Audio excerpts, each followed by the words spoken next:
sorry. This is the only way. What the fuck? These look pretty solid.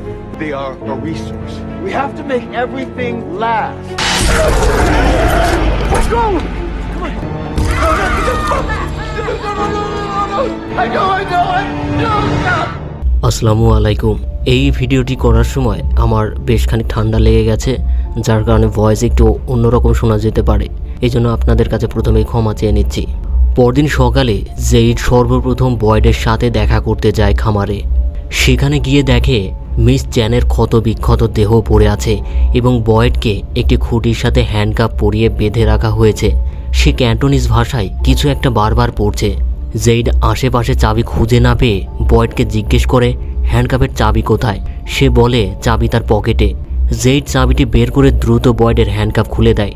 সেই মুহূর্তে বয়েড দ্রুত miss চ্যানের কাছে ছুটে যায় এবং তাকে বাঁচাতে পারেনি বলে কাঁদতে কাঁদতে বারবার ক্ষমা চায়। এদিকে সকালে জিমের চিৎকারে কেনির ঘুম ভেঙে যায়। সে তাড়াহুড়া করে তার গান নিয়ে বেরিয়ে আসে।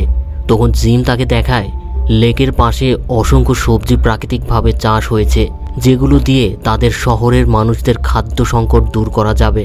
অপরদিকে তাবিতার ঘুম ভাঙলে দেখে সে ভিক্টরের বাবার ঘরে। সে তাড়াতাড়ি বের হয়ে যেতে লাগে।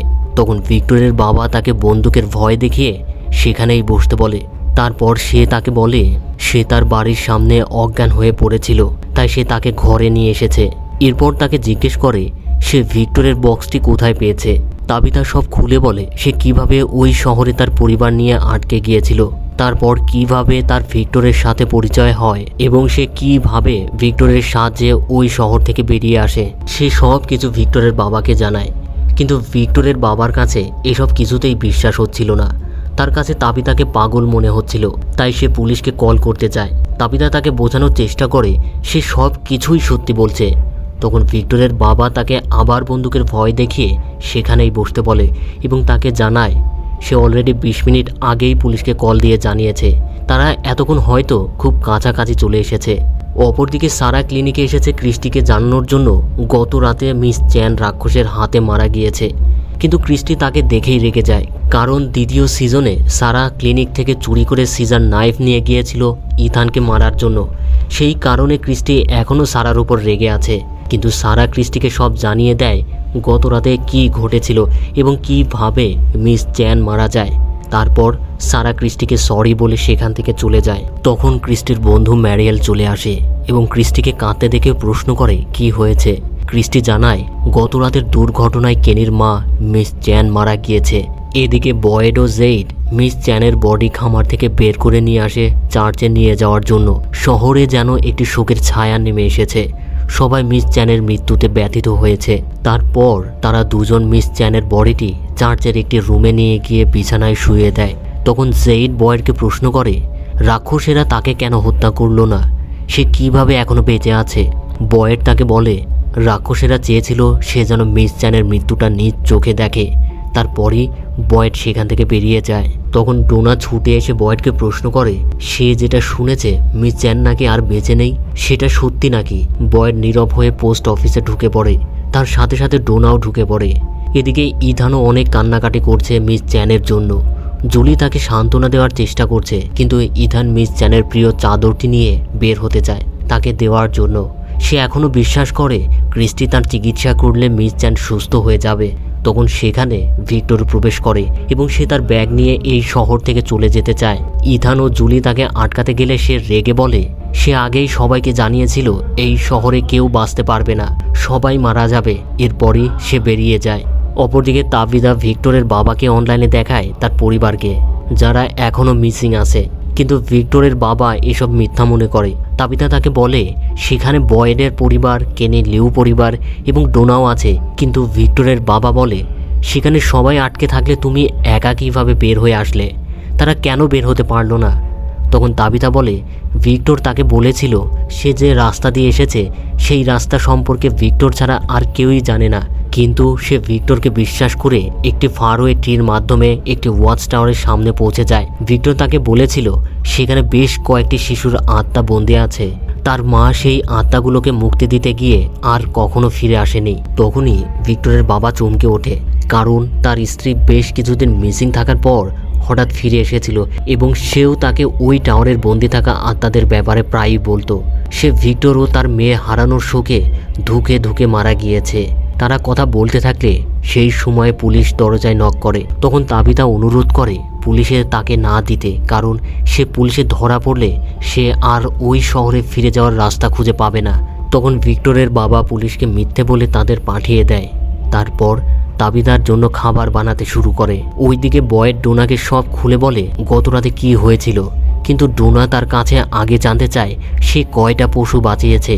এই কথা শুনে বয়েড ভীষণ রেগে যায়, কারণ তার কোনো চয়েস ছিল না, সব কিছু আচানকভাবে ঘটে গেছে। তবু সে যতটা সম্ভব বেশ কিছু পশু বাঁচিয়েছে। ডোনা বুঝতে পারে এই পরিস্থিতিতে তাকে এই প্রশ্ন করা উচিত হয়নি। সে তার কলোনি হাউসের লোকজনের ব্যাপারে বেশ চিন্তায় আছে। এতগুলো লোকের খাবার সে কীভাবে নিশ্চিত করবে? তাছাড়া ফসল উৎপাদনের সোর্সটাও বন্ধ হয়ে গেছে। সে নিজেই নিজের উপর রাগ করতে থাকে। অপরদিকে ফাতিমার আবার বমি শুরু হয়। সে বেশ কিছু সময় ধরে বাথরুমে আছে। দরজার উপারে এলিস খুব চিন্তায় পড়ে যায় তাকে নিয়ে। সে ফাতিমাকে অনুরোধ করে বের হয়ে আসতে। সে তাকে নিয়ে ডক্টর ক্রিস্টির কাছে যাবে। এলিসের অনেক জোরাজোরিতে শেষ পর্যন্ত ফাতিমা যেতে রাজি হয়। সে বেসিনের সামনে ফ্রেশ হতে গিয়ে লক্ষ্য করে তার মুখ থেকে রক্ত বের হচ্ছে। সে ভালোভাবে চেক করতে গিয়ে তার হাতের সাথে একটি মাড়ির দাঁত খুলে চলে আসে। সে তাড়াতাড়ি এলিসকে সেটা দেখায়। এলিস তাকে নিয়ে দ্রুত ক্লিনিকে চলে যায়।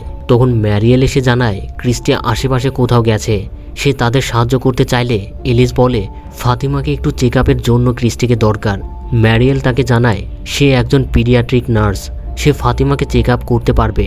তখন এলিস রাজি হলে ম্যারিয়েল ফাতিমাকে চেক আপ করে জানায় ফাতিমা একদম ঠিক আছে। এ সময় প্রত্যেক গর্ভবতী মায়ের এমন অবস্থা হয়, অনেক কিছুতে গন্ধ লাগে, কিছু খেতে পারে না, তাই খালি পেটে থাকার কারণে অতিমাত্রায় বমি হতে থাকে।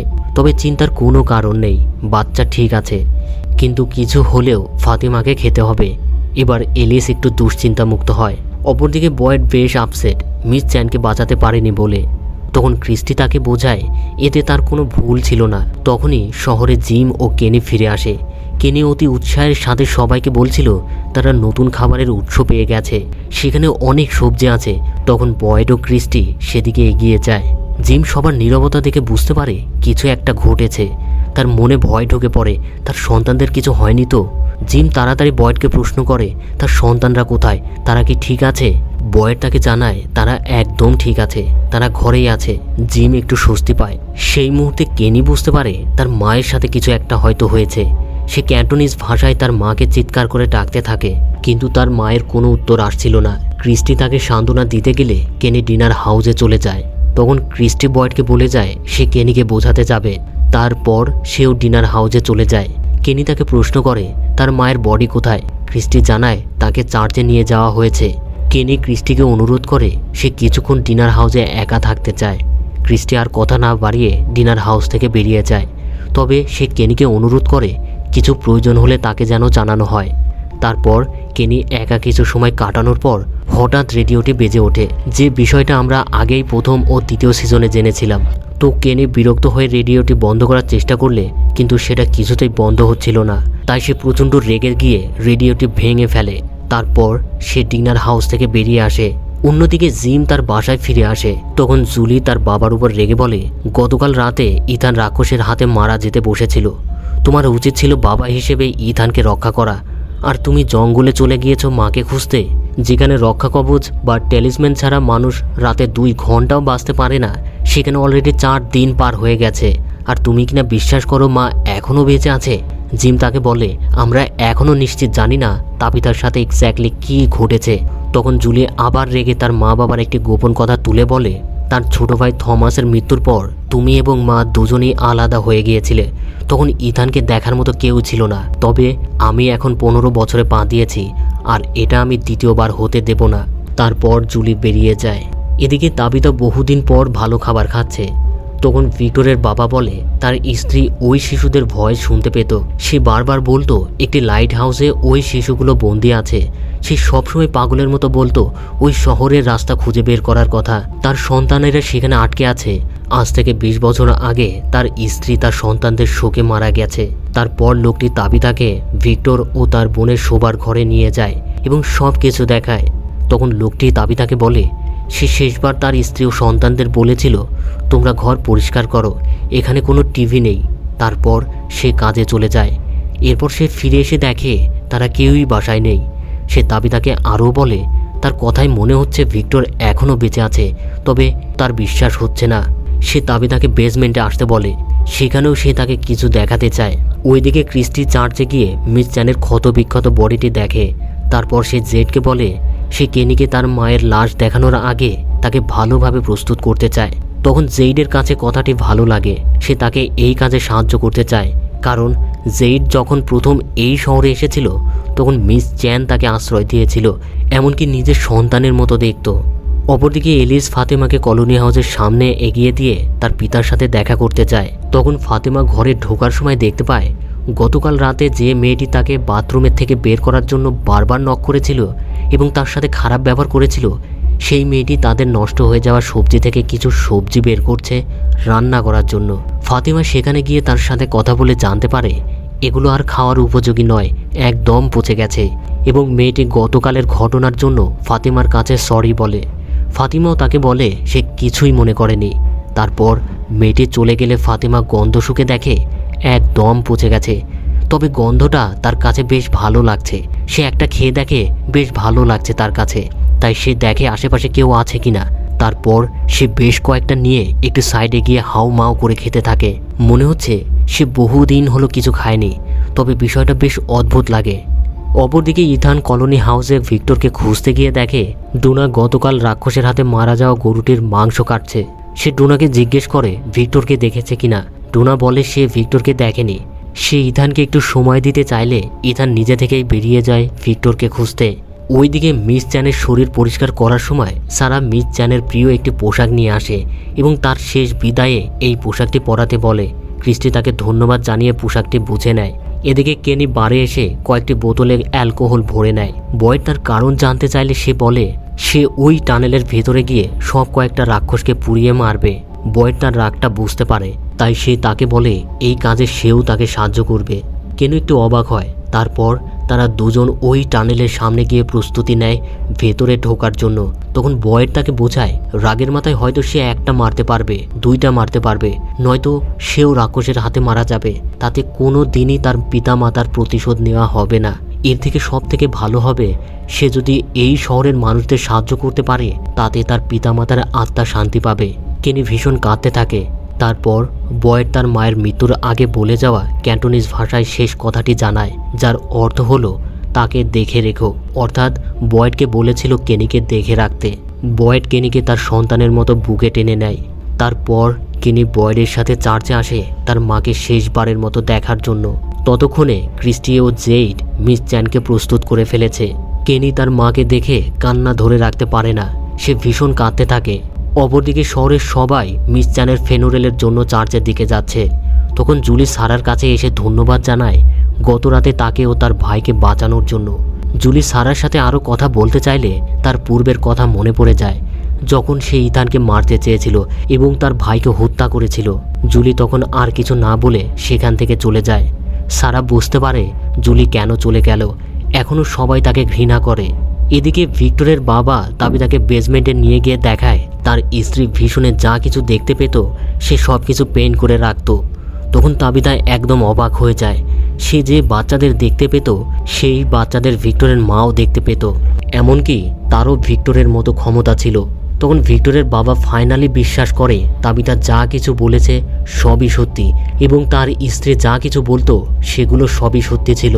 অপরদিকে মিস চ্যানের ফেনুরেলে ইথান তার পছন্দের চাদরটি মিস চ্যানের গায়ের উপর ছড়িয়ে দেয়। এর কিছুক্ষণ পর ফিনোরেল শেষ হলে সবাই চার্চ থেকে বেরিয়ে আসে। তখন এলিস তার বাবার সাথে কথা বলতে এলে বয়েড তাকে বলে আগামীকাল তার সাহায্য দরকার।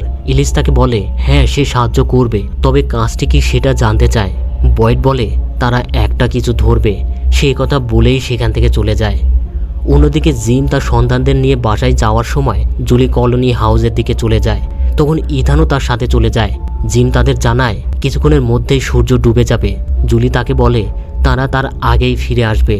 এরপর শেষ দৃশ্যে দেখা যায় জিম তাদের কিচেনে গিয়ে পানি খাচ্ছে। ঠিক সেই মুহূর্তে হঠাৎ তাদের ল্যান্ডফোনটি বেজে ওঠে। জিম তো একদম অবাক হয়ে যায়, এটা কিভাবে সম্ভব। বাইরের দুনিয়ার সাথে তো কোনো কানেকশন নেই, তাহলে কল দিল কে? সে কিউরিয়াস হয়ে ফোনটি তুলে হ্যালো বলতেই তার মৃত সন্তান থমাস বলে ওঠে, বাবা আমি থমাস। আর এখানেই এপিসোড শেষ হয়ে যায়। তো পরবর্তী এপিসোড হাতে পাওয়া মাত্রই আমি দ্রুত এক্সপ্লেন করব। সেই পর্যন্ত ভালো থাকুন, সুস্থ থাকুন, আল্লাহ হাফেজ সবাইকে।